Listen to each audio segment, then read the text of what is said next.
जनता से किए थे। अब विधायक बनने के बाद समय है उन सभी वादों को पूरा करने का। जनता ने जिन मुद्दों को ध्यान में रखकर वोट किया था, उस पर विधायक क्या काम करने वाले हैं, क्या है अगले 100 दिनों की विधायक जी के पास योजना, अपने आने वाले रिपोर्ट कार्ड को कैसे बढ़िया बना पाएंगे विधायक। बात की है सिविल लाइन से विधायक गोपाल शर्मा से हमारे संवाददाता सोमू आनंद ने। हमारे साथ सिविल लाइन से नवनिर्वाचित विधायक गोपाल शर्मा जी हैं। सर, बहुत बहुत स्वागत है आपका। मेरा पहला सवाल आपसे ये है कि क्या वो 5 मुद्दे होंगे, कौन सी ऐसी प्राथमिकताएं हैं आपकी जिनको आप सिविल लाइन्स के लिए 100 दिनों के अंदर हल करना चाहेंगे? देखिए, 100 दिनों के लिए तो कुछ नहीं कहा जा सकता, लेकिन जो प्राथमिकताएं तय की हुई है उसमें है जनता का स्वाभिमान, सिविल लाइन क्षेत्र का सम्मान, सिविल लाइन क्षेत्र का विकास, आम आदमी की इज्जत को महसूस करवाना और एक आदर्श विधानसभा क्षेत्र के रूप में सिविल लाइन्स को विकसित करना। ये 5 प्राथमिकताएं हैं जिनको लेकर चल रहे हैं। इसमें कुछ ऐसी हैं जो तुरंत शुरू हो गई हैं, जैसे सिविल लाइन क्षेत्र के नागरिकों के सम्मान की बहाली, पुलिस प्रशासन या कोई अराजक तत्व ये सिविल लाइन क्षेत्र के किसी व्यक्ति को अपमानित करने से पहले उसको सोचना पड़ेगा। यह मैसेज दिया जा चुका है कि जनता से बड़ा कोई नहीं है। इसी तरह से धीरे धीरे बाकी की चीजें पूरी होंगी। जी, जब आप स्वाभिमान का जिक्र करते हैं तो इसके मायने क्या है, क्या तात्पर्य है? स्वाभिमान के मायने ये हैं कि अगर एक गरीब आदमी, पीड़ित आदमी, दुखी आदमी अगर थाने पर जाए तो उसको हिकारत की नज़र से नहीं देखा जाए।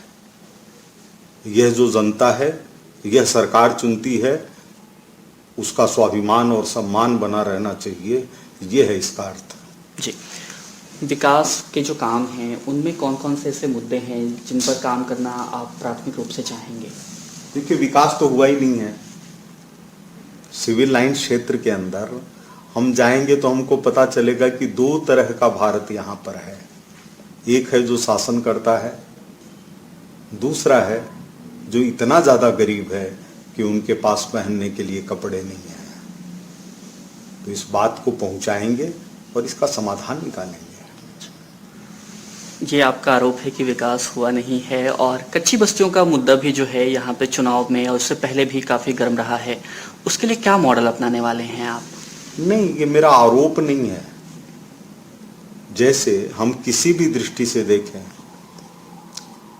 सिविल लाइन क्षेत्र के अंदर सबसे बड़ा चौराहा है सोडाला, उसके ऊपर मेट्रो चलती है, ओवरब्रिज है, कुछ हजार करोड़ रुपए, कई हजार करोड़ रुपए उस पर खर्च हो गए, लेकिन आज भी वहां जिस जगह को पार करने में पहले 15-20 मिनट लगते थे, आज आधा घंटा तक लगता है। तो हम किस चीज को विकास माने? ऐसे ऐसे घर हैं जो 4-4 फीट नीचे हैं। पानी भर जाता है तो महिलाओं को पता है कि पानी किस तरह निकलेगा तो हम खाना बना के खा सकेंगे। तो मैं ये आरोप वगैरह राजनीति के नज़रिए से नहीं कह रहा हूँ, मैं जन समस्या के हिसाब से कह रहा हूँ। जैसे वहाँ एक राणा बस्ती है, उनमें बच्चों को पहनने के लिए चप्पल और शर्ट तक नहीं है। ऐसी ही अन्य बस्तियों की हालत है। तो इनका निराकरण करने की कोशिश करेंगे, लग गए हैं। कब तक ये प्राथमिक रूप से जो आप कह रहे हैं कि इन बस्तियों की हालत है, वाकई बहुत बुरी स्थिति है जिसका जिक्र आपने किया, तो इस पर क्या लगता है आपको कि कितने दिनों के अंदर कुछ काम हो पाएगा? मैंने कहा ना, दिनों के ऊपर नहीं डाला जाए, लेकिन जो मैसेज जाना चाहिए वो मैसेज दिया जा चुका है कि सबसे बड़ी जनता की कोई भी बुराई, जनता की कोई भी कमी हो सकती है, उसके लिए वह संबंधित व्यक्ति दोषी हो सकता है, लेकिन उसकी गरीबी, उसकी अशिक्षा,